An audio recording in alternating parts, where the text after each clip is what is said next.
Hey boys and girls, this is lesson 10-1, our first lesson of topic 10. And today we are going to be analyzing line plots. Here's our learning goal. You can read it with me. I can analyze data displayed on a line plot. You need your workbook out and open, scratch paper, multiplication chart just in case, and then a pencil as well. So make sure you have all those things out and you're following along, writing down what I'm talking about. Okay, here's our solve and share. We're on page 429, so make sure that you open your book to page 429 and then give this problem a try when I ask you to. So several students were asked how many blocks they walk from home to school each day. The results are shown in the line plot below. So when they are gathering those numbers on the from the students, they're gathering data. That's numbers, information that they are putting together on this line plot here. So it says Miguel walks the shortest distance. Jyla walks the longest distance. How much farther does Miguel does Jyla walk? So we've got here's our line plot right here, and it's broken down into fractions, which is something that makes this a little bit more challenging and definitely a fifth grade concept, because normally when you look at line plots in previous grade levels, it's just been whole numbers, which makes it a little bit easier to glance at, look at, understand the data, and move on. But when we have these fractional parts in between, we have to really break down and study, okay, well, what is it broken up by? So what you're going to notice here is we've got 1, 2, 3, 4. So this is broken up into fourths. So this first one would be like 1 1/4, 1 2/4, or 1/2, and then 1 3/4. And so that is going to repeat every single time. So when you are looking at your shortest distance on this line plot, you're going to have to think about, okay, what part of a whole is that? It's going to be a fractional amount, and it'll follow the same pattern. If you go back one from the 2, you're 3/4. So what is it going to be? And then same with your longest. So go ahead and give that a try, and then we'll go through it together. Okay, so Miguel is down here, and if I'm going up by a fourth every single time, he walks 3/4 blocks to and from school each day. So then looking at Jyla, she's got 4, this would be in 1/4, this would be 4 2/4. So she walks 4 2/4, holy moly, miles each day. That's pretty crazy. Oh, blocks, not miles. Oof, I was like, that's a long walk. Okay, so we're in blocks. That's our unit, which they have labeled there. We've got a title for our line plot, which is important so we know what these dots even mean. So each dot on here is a student response, and so you can see some students walk the same amount of blocks each day, and then sometimes there's only one student who walks a certain amount, like with Miguel and Jyla. Okay, so then it wants to know how much farther than Miguel does Jyla walk. So I'm gonna have to find the difference between the two. When I find the difference, what operation am I doing? Multiplication, division, subtraction, or addition? Subtraction. So I need to take my 4 2/4 and then minus my 3/4 in order to see how much farther Jyla walks. So we are going to have to think back to our addition and subtraction of fractions unit in order to subtract these. So first of all, are my denominators the same? Yes, they are. So I don't have to come up with a common denominator. I'm subtracting. So now I'm going to subtract my numerators, and my denominator is going to stay the same. Can I do 2 take away 3? No, I cannot. So what I need to do here is borrow from my 4. So my 4 is going to become a 3.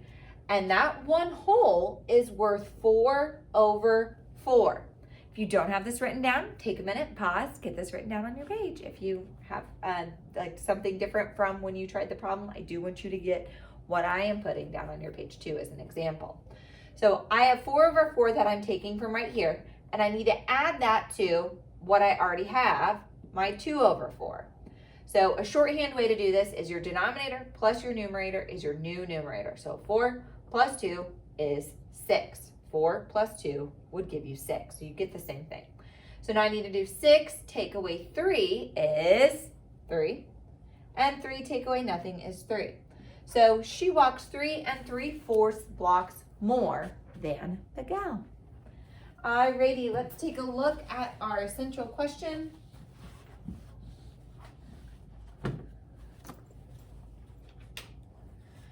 How can you analyze data displayed in a line plot? So a line plot or dot plot, so we got two different names for that, shows data along a number line. Each dot or X represents one value in the data set. So like in that last example, one dot meant one student's response in there. So a line plot will show how often each value occurs. So you can see really easily just by the height of the dots, especially when you keep them really even across the board, which one has the most, which one has the least. So it's just a different way to look at the data. In science class, Abby and her classmates performed an experiment in which they used different amounts of vinegar. The table below shows how much vinegar each person used. What amount was most often used in the experiment? So we've got 1/2, 1, 1, 1/2, 3/4, 1, 3/4, 1/4, 1 1/4, 3/4, 1/2, 2, 1, 3/4, 1 1/2, 1, 1, 1 1/4, 3/4, 1, 1 1/4, and 1. So the first thing you need to do when you're going to be creating these line plots, and I know today we're analyzing, but never hurts, is to look at the smallest piece that you have, because that's what you're going to have to break up your increments or your little dash along the bottom by. So if I was creating a line plot for this, I know my smallest number, I think, is a half. I don't think I saw a fourth on there. So we've got a smallest number at a half, but my smallest increment is a fourth, because we've got like 1 1/4, 1 1/2. I don't think I see anything bigger than 1 1/2. So I'm going to be going from 0 to 1 to 2. Oh wait, we do have a 2. Bink. I think that's the biggest one though. And I'm going to have to break up in here in fourths, because that's my smallest piece. It's a larger number, but remember, the larger the number on the bottom, the smaller the pieces are.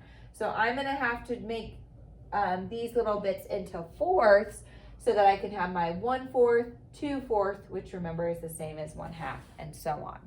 So just a little trick there to get us started thinking about creating them. But let's take a look what they did down below. So they very nicely organized this information, organized it for us. They gave us a title, lab experiment. They labeled down here so we knew what these numbers stood for. If we don't have a label down there, then we don't know what they stand for. So cups of vinegar. And so now you can read the line plot pretty easily. It can be used to organize the amount of vinegar each person used. And you'll notice they didn't even include 0. So they're starting at their 1/2, because this little arrow here means this line goes on and on and on forever, and same with that arrow at this side. You could have written it with 0, 1, and 2, and then their fourths in between. I think that would be fine, but that's just me. Okay, so you can see for a half, there's 2, 3/4, we've got 5, and so you can see very quickly 1 cup is the most common amount used for each person, which I've already kind of started. We're analyzing the data. So you can use data to answer your original question. What amount was most often used during the experiment? Well, right away, you guys can see that it's that 1 cup, because it's the tallest one. And that's why it's really important when you draw these or when you're looking at them, you keep the second row spaced out the same, the third row spaced out the same, so that you don't get one like, if I could put 4 and it would be the same height as that 2, but that's not what I want my line plot to tell me. I want it to look like we know what's the most common. So most of the data points at 1, so 1 cup of vinegar was the most often used in the experiment. Okay, let's take a look at our guided practice. Okay, so we are over on page 431. Please make sure you have your book open at 431. And we are going to answer a couple questions here. So number 1 says, why does data need to be ordered from least to greatest before creating a line plot? So when we get into creating them, you are going to work on writing the smallest number first and then ordering it up from there to the greatest. And so this just makes it easier to create the long line plot and not make any mistakes.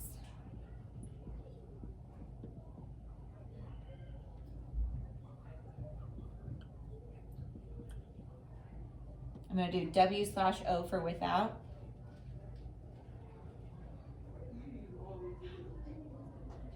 Okay. In the line plot on the previous page, do any values occur the same number of times? Explain. So I'm going to flip back really quick so we can take a look at that line plot. So do any values occur the same number of times? So have the same number of dots. What do you guys think? Yes, I can see that my 1 1/2 has 2 and my 1/2 has 2. So we'd say yes, 1/2 and 1 1/2 occur the same number of times.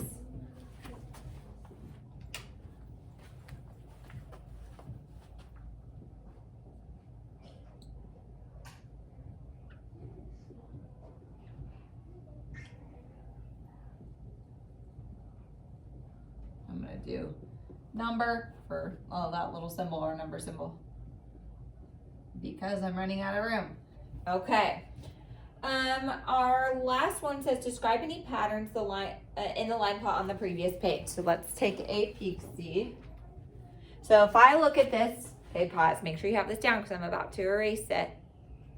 1 1/2 and 1/2. And so if I'm going to draw generalization from this chart, where are most of my data points taking place? Well, you can see that it's between 1/2 and 1 1/2. We've got most of our data, right? So I could say most of our data takes place between 1 1 1/2. We do have an outlier, which is a vocab term we'll get into a little bit later, and you might remember it from a previous year. But that's when there's one single data point off to the side that is outside of where all the other data points are.